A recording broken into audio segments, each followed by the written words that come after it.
Olá, povo de Deus, graça e paz, tudo bem com você? Espero que sim. Bem-vindo ao canal Colégio do Discípulo. Para você que está sempre entrando, você é sempre bem-vindo no nosso canal, você que está sempre assistindo, sempre compartilhando. Muito obrigado, Deus abençoe sua vida. Para você que está entrando a primeira vez, seja muito bem-vindo também, tá bom? Não se esqueça de se inscrever no nosso canal, dá o seu like e ativa o sininho das notificações para você receber todo o conteúdo que a gente colocar aqui no canal, tá bom? Fazendo isso você nos ajuda bastante, tá? A gente tem se dedicado aqui a produzir sempre o melhor para você, então a gente pede essa ajuda, tá bom? Também comente, compartilhe, joga no grupo da igreja, joga no grupo dos amigos, tá bom? Compartilhe esse vídeo com alguém. Se você entende que esse canal é uma bênção para sua vida, compartilha com alguém, compartilhe esse vídeo. Hoje nós vamos para a nossa aula da Escola Bíblica Dominical. Para você que não me conhece, eu sou Jonathan Cadiz, eu congrego aqui na Assembleia de Deus no Ministério Boa Esperança, em Belfor Roxo, no Rio de Janeiro, onde eu sou diácono, sou pregador da palavra e professor da Escola Bíblica Dominical. E hoje nós vamos para a nossa lição da Escola Bíblica Dominical, no primeiro trimestre de 2024, na revista da CPAD da classe dos adultos, onde nós estamos aí já na 12ª lição dessa revista, que tem por título Corpo de Cristo, Origem, Natureza e Vocação da Igreja no Mundo. Estamos falando sobre eclesiologia e já chegamos na penúltima lição. Estamos na lição de número 12, essa lição que vai ser ministrada no dia 24 de março de 2024. Corre lá na descrição, porque lá tem muito link bacana, tem dinâmica, tem subsídio, tem o link do grupo no WhatsApp para você ter acesso a muito material bom para a sua escola dominical. Tem também um link do esboço da Assembleia de Deus de Pernambuco, que é o esboço que a gente usa muito aqui, vai lá, vai te ajudar bastante, tá bom? E juntos vamos sendo edificados pela palavra de Deus.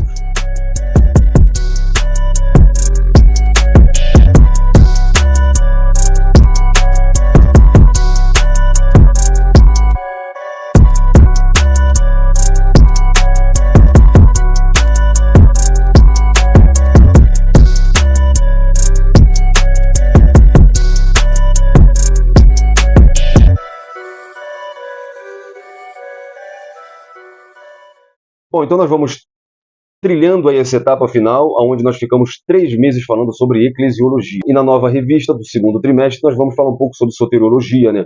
Sobre o processo para seguir firme no caminho para a salvação. Essa nova revista tem por título A Carreira que nos está proposta, o caminho da salvação, santidade e perseverança para chegar ao céu. Ela é comentada pelo pastor Osiel Gomes, tá bom? Na próxima lição fala um pouquinho dele.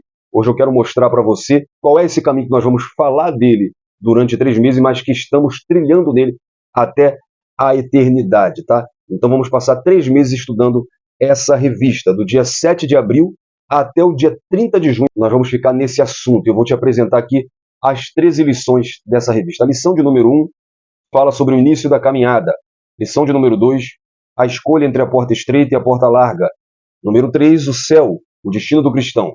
A 4 fala como se conduzir na caminhada. A lição 5 nos apresenta os inimigos dos cristãos. A lição 6 mostra as nossas armas espirituais. A 7, o perigo da murmuração. 8, confessando e abandonando o pecado. 9, resistindo à tentação no caminho. 10, desenvolvendo uma consciência de santidade.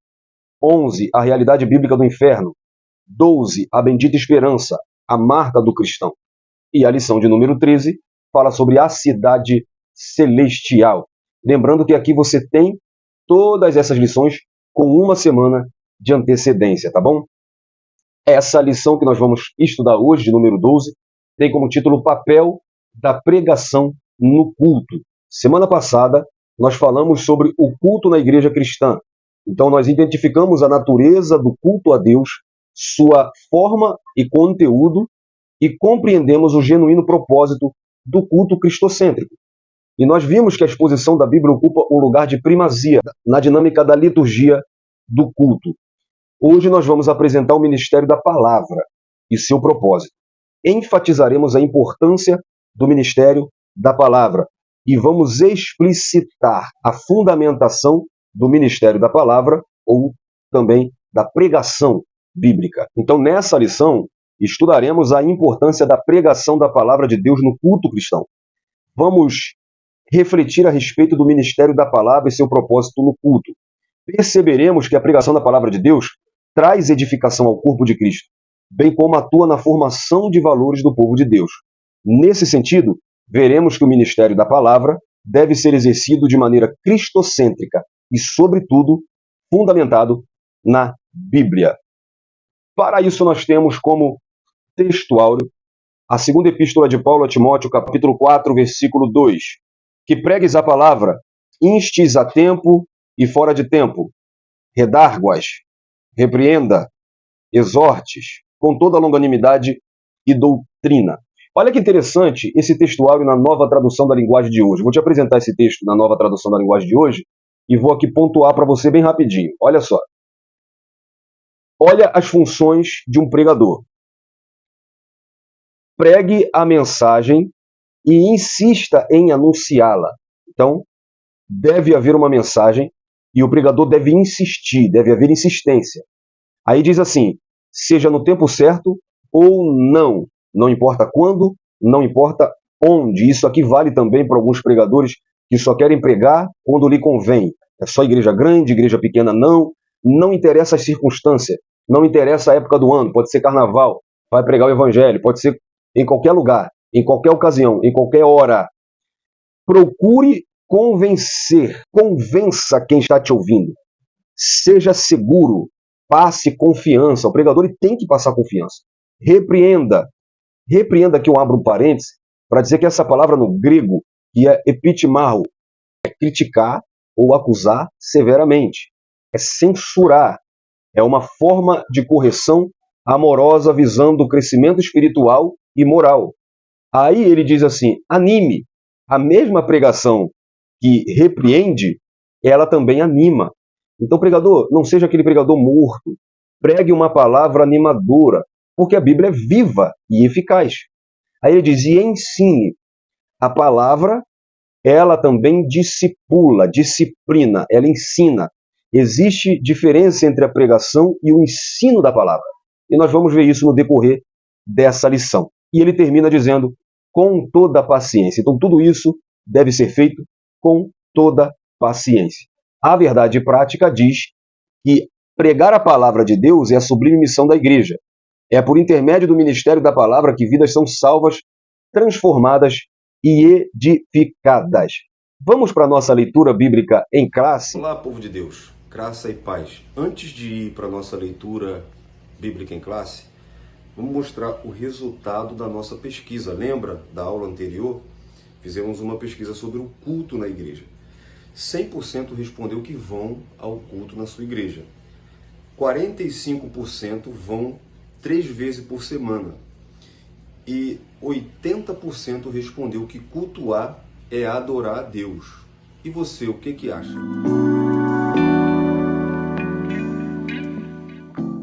Segunda Timóteo, capítulo 4.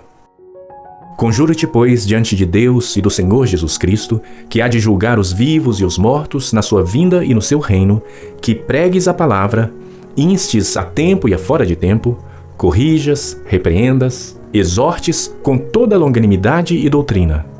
Porque virá tempo em que não suportarão a sã doutrina, mas, tendo coceira nos ouvidos, amontoarão para si doutores conforme as suas próprias concupiscências, e desviarão os ouvidos da verdade, voltando às fábulas.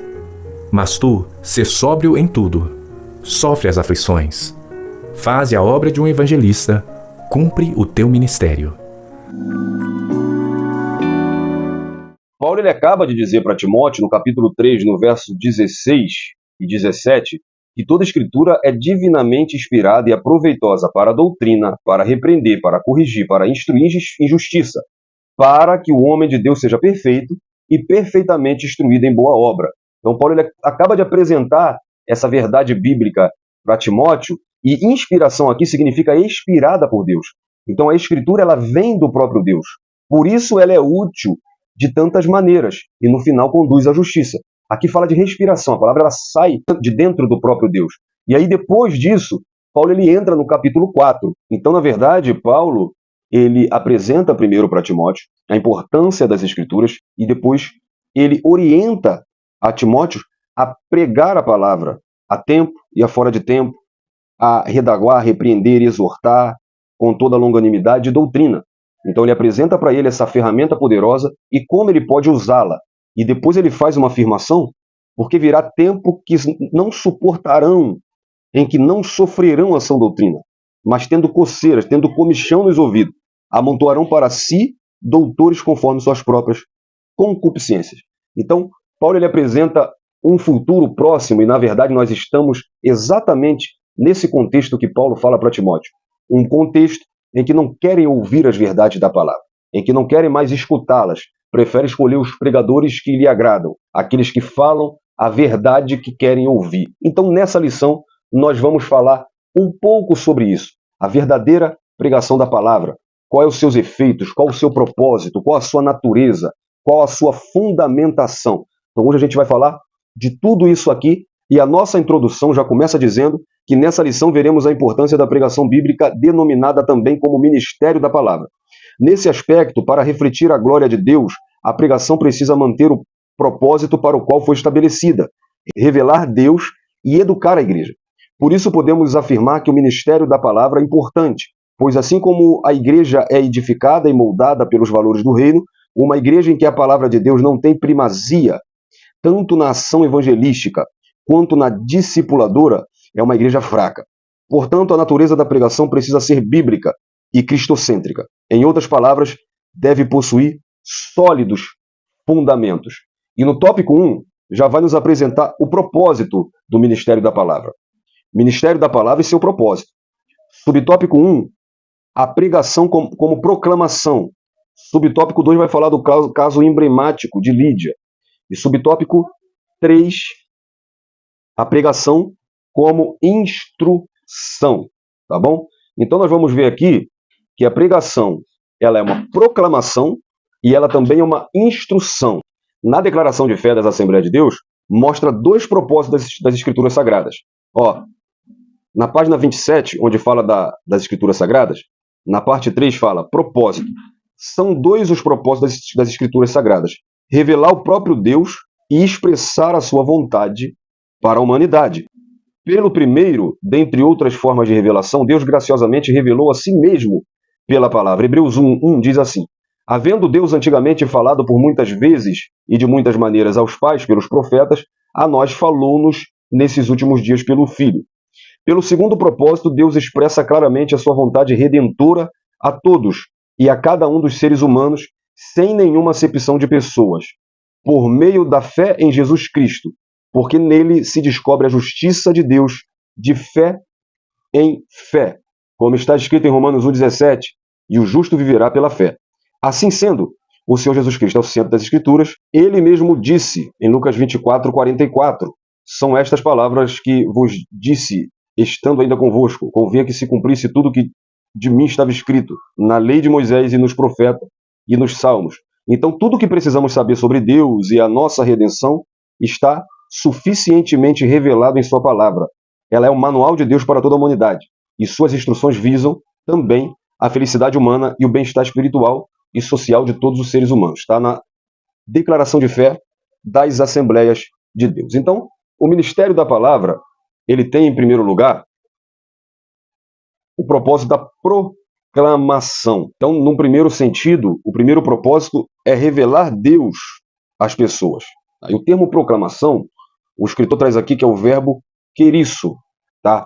O termo querisso nos diz algo sobre a atividade da pregação. Já o verbo evangelizomai significa levar as boas novas. Então, quando refletimos sobre a majestade do Senhor e a sua bondade para conosco, não podemos deixar de falar aos outros a respeito. O testemunho vem naturalmente quando o nosso coração está cheio de apreço pelo que ele fez.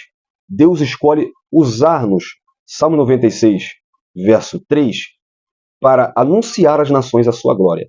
Então, a escolha de verbos no Novo Testamento grego acerca da atividade da pregação salienta para nós o seu significado original. Então, desses verbos, o mais característico, né, porque ele ocorre 70 vezes na Bíblia, é querusso, que significa proclamar como um arauto. O pregador é como um arauto. No mundo antigo, o arauto era o personagem de considerável importância. Sendo homem de integridade, de caráter, o arauto era empregado pelo rei ou pelo Estado para fazer todas as proclamações públicas. Então, pregar é anunciar como arauto a mensagem proclamada. É as boas novas da salvação. Então, nesse sentido, a Bíblia ela tem um propósito fundamental e principal, é apresentar Deus ao homem.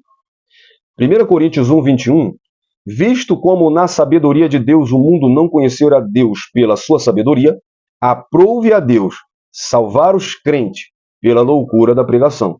Então, a Bíblia ela apresenta Deus aos homens. E pregar é justamente apresentar Deus aos homens. Como dizia o saudoso escritor, teólogo, pastor Antônio Gilberto, a Bíblia é Deus falando ao homem, é Deus falando através do homem, é Deus falando a favor do homem, mas é sempre Deus falando. Então, não existe a possibilidade de conhecer a Deus sem conhecer sua palavra, saber sua vontade, saber o que lhe agrada, obedecê-lo, adorá-lo, sem conhecer a sua palavra. Então, a exposição bíblica tem como principal objetivo mostrar, apresentar Deus ao homem. E Paulo, falando da seriedade disso, lá em 1 Coríntios 9,16, ele diz, porque se anuncio o evangelho, eu não tenho do que me gloriar, pois sobre mim é imposta essa obrigação, e ai de mim se não anunciar o evangelho de Cristo. Então, claro que aqui fala de anunciar o evangelho, né, pregar o evangelho ao mundo, e nesse sentido, Paulo mostra que é uma obrigação, e também mostra que existe uma punição, porque ele diz, ai de mim se não fizer. Então, nesse sentido, pregar o evangelho ao mundo é uma tarefa de todo cristão. Eu me lembro de uma frase de John Wesley, que ele dizia, todo cristão deve estar pronto para pregar ou para morrer. Então, pregar é contar o que Deus em Cristo fez por nós. Lembra do gadareno?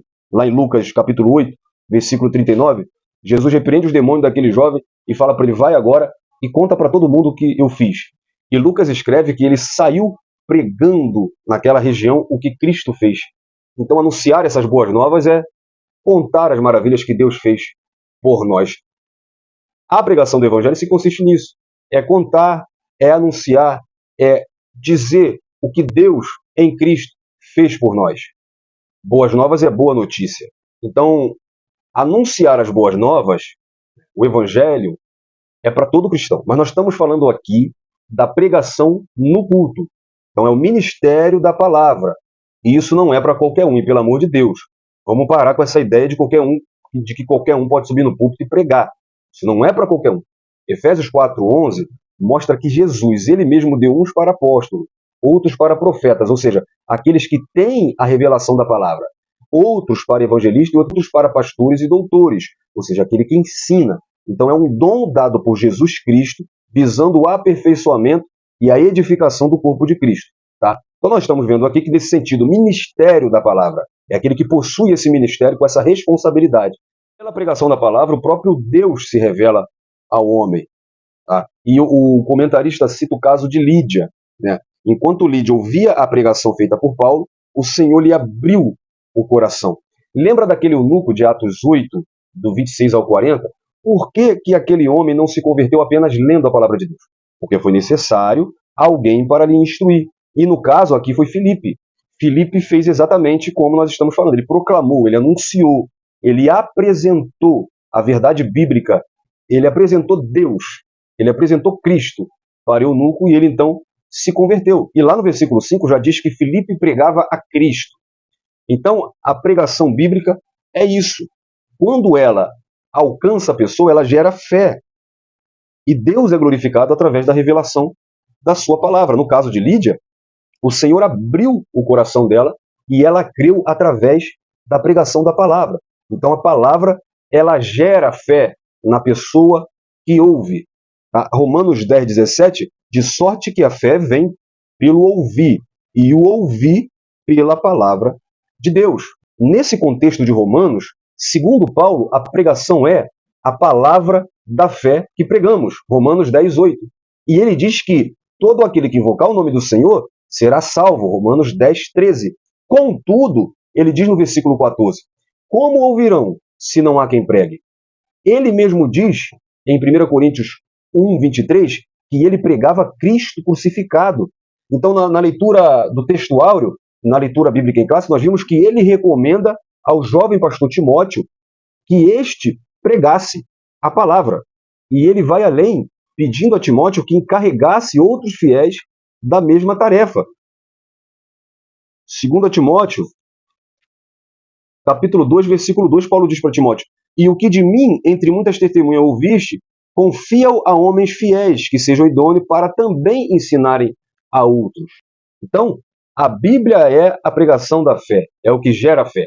Atos capítulo 2, do versículo 14 ao 36, Pedro ele modelou a pregação bíblica usando as escrituras do Antigo Testamento, obviamente, porque só tinha aquelas escrituras, e ele usou as escrituras do Antigo Testamento para revelar a centralidade de Cristo no plano de Deus para remir o seu povo.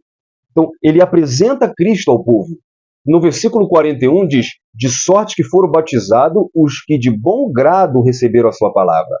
E naquele dia agregaram-se quase 3.000 almas. Então, a palavra de Deus, o Espírito Santo age pela palavra de Deus para convencer, para gerar fé. E o versículo 42 diz que eles perseveravam na doutrina dos apóstolos. Então, eles foram alcançados pela palavra, eles ouviram a palavra, foram alcançados pela palavra, se converteram, e agora eles continuam em obediência a essa palavra. Então, tudo começa pela pregação da palavra. A palavra apresenta Deus ao homem e gera no homem fé. Então, nesse texto de Atos, a gente vê que depois de tudo isso, eles continuam perseverando na doutrina dos apóstolos. Ou seja, a palavra instrui. A pregação da palavra alcança, gera fé e agora vai instruir, vai ensinar aqueles que foram alcançados pela própria palavra. Então, quem foi alcançado pela pregação precisa amadurecer, precisa crescer na fé. Então, nós vemos que Jesus, ele pregava, ele proclamava o reino de Deus, mas ele também ensinava. Por exemplo, no texto de Mateus 4:23, a gente vê que Jesus percorria por toda a Galileia, ensinando, pregando e curando. Então você vê que até o próprio ide, ele não consiste apenas na pregação, mas também na instrução. Marcos 16:15, Marcos usa o termo ide por todo o mundo e pregai. Então é proclamar abertamente algo que foi feito. Já Mateus 28:19, Mateus usa o termo vão e façam discípulo, que é ensinar, é instruir. Então, o ministério da palavra tem o seu sentido de proclamação, de pregação, né, que é apresentar uma verdade e apresentar Deus aos homens, e no seu sentido de instrução, que é agora ensinar, é agora instruir como continuar nessa verdade, tá? Então, sendo assim, o ministério da palavra exerce um papel de proclamação e, ao mesmo tempo, o de instrução. Então, nós vimos o propósito, ou propósitos, né? Ou o principal propósito da pregação da palavra de Deus. Agora nós vamos ver sua importância.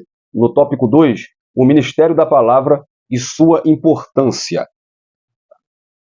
Então, subtópico 1, a edificação da igreja. Subtópico 2, a formação de valores. E subtópico 3, resistindo diante de uma cultura sem Deus. Então, a pregação da palavra ela edifica a igreja, ela forma valores e dá resistência, como nós vamos ver. A edificação da igreja vem através do confronto que o Espírito Santo traz através da pregação da palavra, ou do ministério da palavra, né? Que é a mesma coisa. O comentarista traz o fato de que a palavra ela exorta. Às vezes isso pode vir com um elogio. Olha só 1 Coríntios 11:2. Eu elogio vocês por se lembrarem de mim em tudo e por se apegarem às tradições exatamente como as transmiti a vocês. Então, isso aqui é uma espécie de consolo, de exortação que vem num teor de elogio. Aí no mesmo capítulo, no versículo 17, Paulo diz assim: entretanto, ao dar a vocês as instruções seguintes, não os elogio, porque vocês não se reúnem para melhor, mas para pior. Parece que Paulo está falando para outra igreja, mas não é a mesma. Também a igreja de Corinto e no mesmo capítulo, no mesmo contexto. Então, nós vemos que o sentido no grego não é o que imaginamos, porque no português, quando a gente fala de confronto, de exortação, a gente tem como brigar, gritar, né? Porém, não é assim. No grego, é um pedido de ajuda, é um encorajamento. Então, assim nós vemos Paulo solicitando a Timóteo que persistisse em ler, ensinar a palavra e exortar. Então, o ministério da palavra é um poderoso instrumento de exortação e de edificação. A exortação é um chamado próximo, é uma convocação, especialmente para ajuda. Seu sentido do grego, paraklesis, né, que é exortar ou consolar, significa literalmente isso, um chamado para ajuda. É uma convocação. Então, exortar não é o puxão de orelha, necessariamente, tá? Mas é encorajamento. E também pelo Ministério da Palavra nós temos a edificação, que é algo que está sendo construído. Uma frase que eu uso muito aqui, junto nós vamos sendo edificados pela Palavra de Deus. Porque a Palavra de Deus, ela nos edifica, ela constrói na gente um crescimento espiritual, ela nos faz crescer, nos faz ter maturidade. E a Palavra de Deus também traz uma formação de valores. Veja como é importante a pregação bíblica da palavra no culto. Gente, depois dessa lição, se você faz isso, para de pegar o microfone e de abrir a Bíblia, de ficar contando testemunho próprio, e de ficar falando de fulano, de Bertano, e de ficar gritando sem nenhum sentido. Passe a dar valor à pregação bíblica. A pregação é uma ferramenta de formação de consciência cristã. Nós estamos vivendo nesses dias que Paulo falou a Timóteo, nos dias que estão tendo comichão de ouvido. Principalmente quando nós vamos para o mundo, nós vemos que existe uma estratégia de Satanás que vem crescendo para deturpar os valores, os princípios, principalmente da família. Nós estamos em uma guerra cultural, onde o reino das trevas tenta desconstruir os valores morais. Então a Bíblia forma a nossa consciência cristã. A igreja precisa mostrar de forma bem didática sua forma de pensar, crer e agir. Nós precisamos ter isso na mente, nós precisamos saber o que nós pensamos, o que nós cremos, nós precisamos estar convicto daquilo que a gente quer. Então a Bíblia, ela forma na gente essa consciência cristã, que é diferente, é oposta à cultura secular, mundana. 2 Coríntios 4:4, Paulo diz que o Deus desse mundo perdido, caído, é Satanás. Então, através da Bíblia, assim como fez Jesus no deserto, nós venceremos o reino do inferno. A inversão de valores, o aborto, a liberação de droga, a homossexualidade, educação sexual nas escolas, etc. Tudo isso que vem para destruir os valores morais, éticos, que nós prezamos e que a palavra de Deus tanto defende. Então, precisamos ter uma consciência cristã formada biblicamente. Como pensar, no que crer e como agir. Gente, você chega para um crente e pergunta, eu conheço o cristão que é a favor de aborto. Cristão não, né? Crente, né? Porque ele pode até crer em alguma coisa. Agora, dizer para mim que ele é cristão, ele não pode ser se ele não sabe o que a Bíblia diz. Então, gente, isso é inadmissível. Nós precisamos ter uma consciência cristã. E a Bíblia forma em nós essa consciência, esses valores morais. A Bíblia nos apresenta, nos ensina. Então, a Bíblia me dá resposta para tudo isso. O que eu sou, no que eu creio, e para a gente cair para dentro dessa teologia do inferno, dessas modas aí que estão surgindo. Tá? A Bíblia, ela molda, ela forma em nós valores que nos ajuda a vencer essa cultura sem Deus. Então, sendo assim, além de exortar, edificar, formar valores, a pregação da palavra nos dá resistência contra os valores do mundo. Você pode ver que Jesus, ele censurou os discípulos e os chamou de geração perversa, porque viu eles agindo com incredulidade, lá em Mateus 17:17. O próprio Pedro também exortou seus ouvintes a salvarem-se daquela geração perversa, em Atos 2:40. E Paulo, ele escreve que Demas, um amigo de ministério, havia amado mais aquela presente era e o abandonou. E Paulo também escreve a Romanos capítulo 12, versículo 2, para que os crentes não se conformassem com aquela presente era. Então, nas duas referências, a palavra grega para era, ou século, é aion. E é uma referência a uma cultura sem Deus. E nós precisamos ter isso em mente. Então, ser edificado pela pregação da palavra, ter os princípios morais, valores bíblicos moldados em mim, tudo isso, com a ajuda do Espírito Santo, vai me dar resistência para combater esse mundo mau. Então, o ministério da palavra traz edificação à igreja, forma os valores do crente e levanta uma resistência diante de uma cultura sem Deus. O que está acontecendo muito hoje é que a gente vê uma crentaiada, né, fraca, que ao invés de combater os valores do mundo, ao invés de lutar contra, ao invés de ganhar o mundo para Jesus, acha mais atraente as coisas de fora e vão para fora. Por quê? Porque ela não foi moldada pela palavra de Deus. Ela não teve esses princípios, valores, a cultura bíblica moldada no caráter dela. Então, quando você não tem isso, você vai se atrair por qualquer coisa. Agora, quando eu entendo que na palavra de Deus eu tenho uma bússola que me guia, que me leva a um caminho de santidade, a um caminho de edificação, a um caminho de resistência, quando eu entendo que nela eu tenho tudo o que eu preciso para sobreviver, e além disso ela ainda vai me levar para o céu, nada do mundo vai me atrair. Então, nós só seremos resistentes a essa cultura secular quando nós fomos moldados pela palavra de Deus, tá bom? Vamos para o tópico 3 para a gente partir para o final, do ministério da palavra e a sua fundamentação. Então, ele fala que a pregação deve ser cristocêntrica e a pregação deve ser bíblica. E aqui, meu amigo, a gente pega muita gente. E eu nem vou bater muito em pregador, porque eu tenho que falar para quem ouve, para quem chama, liderança, pastores, o que está acontecendo? Porque a gente vê cada palhaço subindo em púlpito e falando cada meia dúzia de abobrinha, e eu fico bobo como que as pessoas glorificam, bate palma, levanta a mão para qualquer coisa que ouve. Então, Paulo está dizendo no texto da leitura bíblica em classe que haverá um tempo em que não suportariam essa doutrina e que eles escolheriam para si os seus próprios profetas, mestres. É o que está acontecendo. Pregação tem que ser cristocêntrica e bíblica. E se não for cristocêntrica, não é bíblica. Lucas 24, 27, começando por Moisés e por todos os profetas, explicou-lhes o que dele se achava em todas as escrituras. Então toda a Bíblia fala de Jesus. Jesus é o centro da Bíblia. Se você quiser, vai na nossa playlist que tem lá Jesus em toda a Bíblia. E eu mostro como Jesus está presente de Gênesis a Apocalipse. Vai lá que é muito bacana, muito bom. Então é impossível uma pregação bíblica que nem sequer menciona Jesus.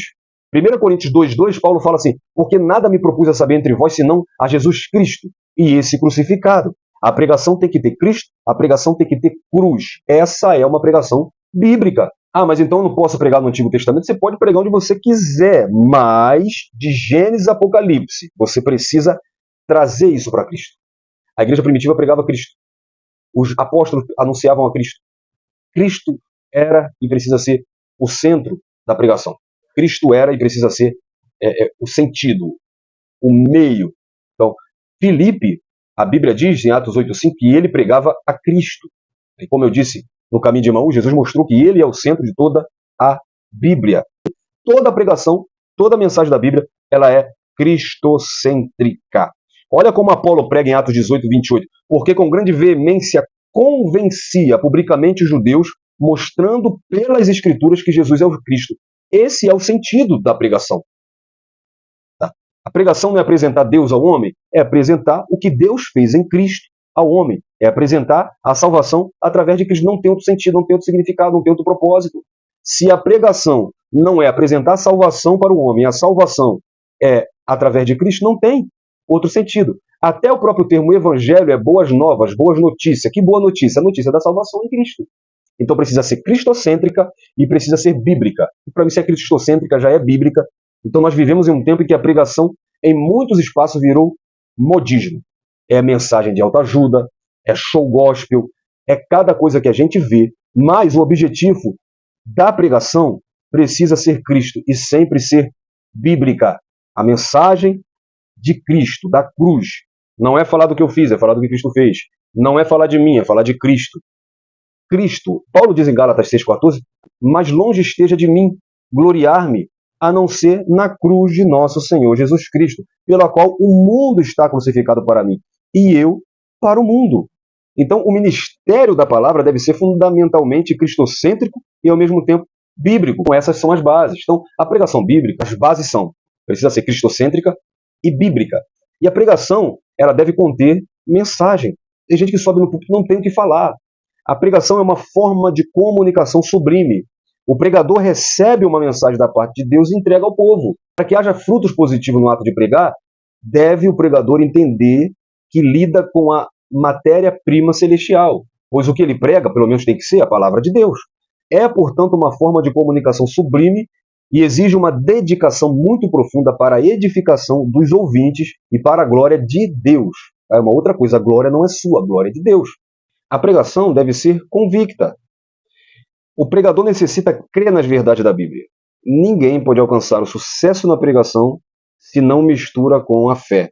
Hebreus 4:2, Porque também a nós foram pregadas as boas novas como a eles, mas a palavra da pregação nada lhes aproveitou, porque não estava misturada com a fé naqueles que ouviram. Olha só. Então a fé é o firme fundamento, conforme Hebreus 11:1. O pregador deve crer no fruto da semeadura. Então quando você pregar, pregue crendo que a palavra vai surtir efeito. Prega, mas prega crendo na palavra que você prega. Então, o pregador deve crer, esperar e ver Deus confirmar o que ele prega, tá bom? Então, a pregação também deve ser simples. Vamos parar de dificultar. Vamos parar de querer mostrar que a gente sabe mais. Embora a pregação do evangelho é uma tarefa sublime e profundamente responsável, devemos ter em mente que a apresentação dessa mensagem deve ser simples. O gesto do pregador deve ser simples. A linguagem do pregador deve ser simples. O coração do pregador deve ser simples. Eu acho que começa aí. Se não existe essa simplicidade no sentimento, na postura, no eu do pregador, dificilmente ele vai entender isso. E o que nós estamos vendo disso é querer mostrar muita eloquência, é querer falar muito bonito grego, hebraico, aramaico e acabar dificultando com que o ouvinte, muitos que são leigos, muitos que são mais simples, não entendam o propósito da mensagem. Isso é muito triste. Em vez do propósito do ministério da palavra que nós vimos aqui, que é apresentar a Deus, você acaba se apresentando. Seu currículo está ótimo, parabéns, mas você não mostrou Deus para as pessoas. Então a pregação deve possuir um alvo, o pregador ele deve entregar uma mensagem que recebeu de Deus, crendo e esperando os resultados que advirão da parte dos seus ouvintes.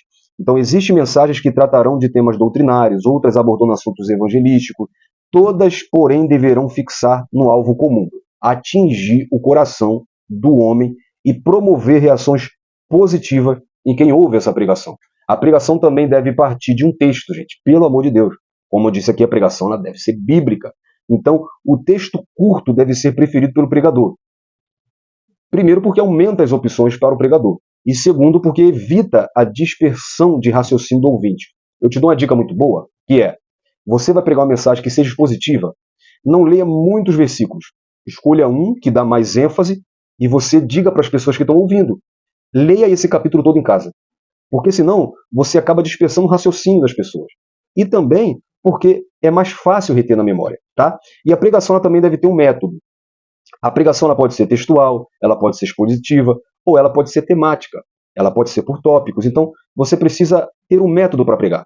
Você precisa saber introduzir, aplicar, concluir e deixar Deus te usar. Não pregue sem método, não embaralhe as coisas, tá bom? Pregar não é simplesmente abrir a boca, gente, tá bom? Então a pregação ela deve ser inspirada, e a inspiração ela diz a respeito ao ato de receber a mensagem e finalmente ao ato de entender. Então a Bíblia é um livro inspirado, e o pregador deve meditar na mensagem e preocupar-se com a identificação espiritual com a inspiração do livro. Tá? Os pregadores inspirados, pregando mensagens inspiradas, produzem homens inspirados. Tá? E a pregação ela deve ser cheia de fé, como nós vimos em Hebreus 4:2. O autor aos Hebreus diz que não creram naquela pregação porque não estava misturada a fé. Então o pregador ele jamais pode esquecer que a fé vem por ouvir. Então, ao pronunciar sua mensagem, esforce-se por compartilhar da fé inerente ao livro sagrado. E esforce-se por transmitir fé aos que ouvem. Tá? Como diz Hebreus 4:2, a pregação ela precisa estar misturada com a fé para ter o sucesso da qual ela precisa ter. Então, breve conselho aos pregadores de John MacArthur. Pregue a palavra de Deus e não a sua. Tu és o mensageiro, tu não és a mensagem. Tu és o semeador e não o colhedor. Tu és um representante, não a autoridade. Tu és o garçom, não o cozinheiro. Tá bom? E a nossa conclusão diz que após a exposição desta lição, constataremos que a igreja precisa manter-se fiel ao ministério da palavra. Isso só pode ser feito por meio de uma pregação genuinamente bíblica, que reflita os valores do reino de Deus. Para isso não há atalhos, numa cultura cada vez mais hostil à fé cristã. A igreja necessita proclamar as verdades do reino por meio da poderosa pregação da palavra de Deus. Se eu fosse para resumir com um texto, eu resumiria com 1 Coríntios, capítulo 1, versículo 21. Visto como na sabedoria de Deus, o mundo não conhecer a Deus pela sua sabedoria, aprove a Deus salvar os crentes pela loucura da pregação. Eu espero ter contribuído para mais essa lição. Deus abençoe sua vida, um abraço e, se Deus quiser, até o próximo vídeo.